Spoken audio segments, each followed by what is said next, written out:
Welcome to Dingus Tech. Today we're going to be talking about what is shortwave, how does it work, and is it still worth it? Let's get right into it. The first shortwave radio transmission was made in 1923 by this guy. The way shortwave radio works is almost the exact same as AM or FM radio, where it's either broadcasted from a ground-based station or from a satellite in the air. FM is almost always from ground-based stations, but AM can be different. Shortwave, on the other hand, is the same, where it's broadcasted from ground or air, but it bounces off the ionosphere, so it can be reached basically anywhere in the world if you have a good enough receiver. What this is a small shortwave receiver that I got for $40 on Amazon. It came with this stock antenna. I got this antenna extender for it also. I'm gonna be kind of reviewing it after. Basically, this band plus button goes up a band. What a band is basically one frequency and another frequency. The band is basically everything between that. So you go up in usually 1 to 2 megahertz per band. These volume buttons, I'm sure you can figure out what they do. This step button is how many tens of hertz or tens of kilohertz, depending on what band you're on. It goes up, so it goes 1, 5, 10. And then this BW, it stands for bandwidth. And that is basically, I like to imagine it as a slider on like a big plane of frequencies, and is basically how big that slider is. The mode button goes between AM, shortwave, which is LSB and USB, lower sideband and upper sideband. So if you're in FM, well, it automatically goes onto FM mode, but AM, you want to be on AM mode rather than short sideband.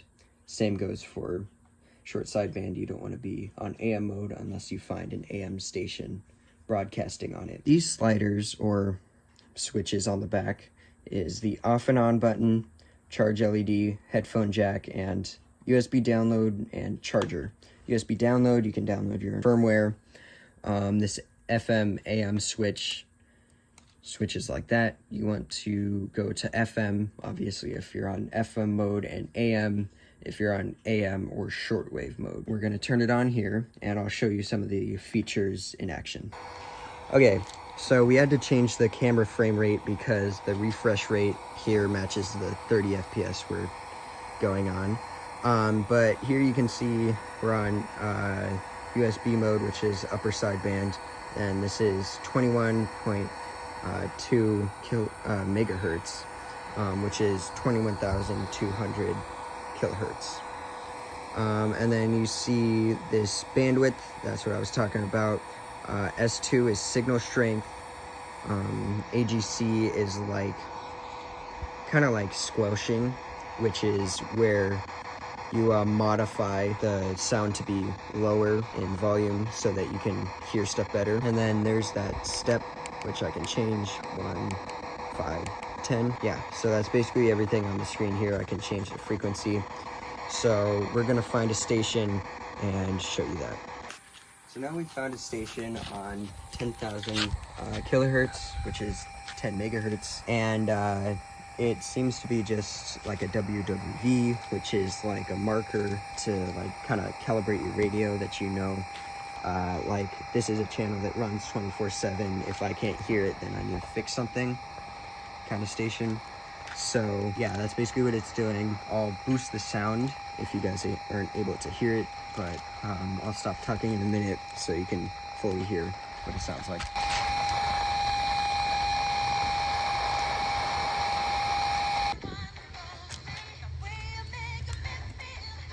Okay, I've gone ahead and went to one of my local FM stations, which is over probably about 11 miles away. Yeah, we're getting pretty good reception.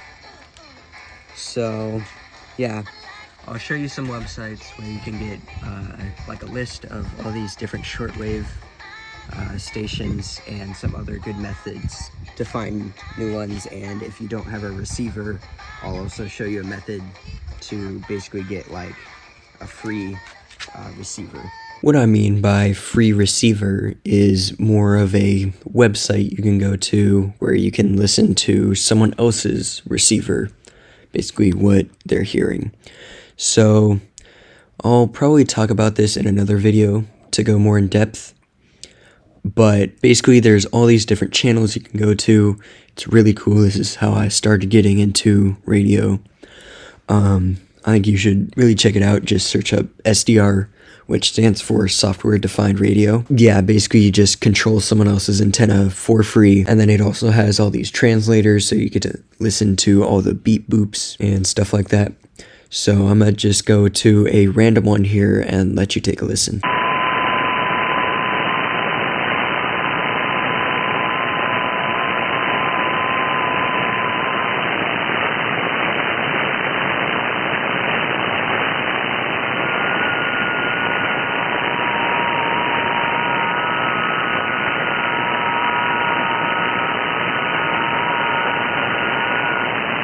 Now, the final question I'm guessing all of you want to know is shortwave really worth it? Well, it depends on how you look at it. Recently, shortwave users have been declining as it's getting replaced by either cell phones as communications across the world, as ham not really being necessary to talk to like a friend in like China or something. But I think you really should still look into getting yourself a shortwave receiver, because even if it's not to like talk to someone, it's still cool to figure out what's going on with like all the data transmissions.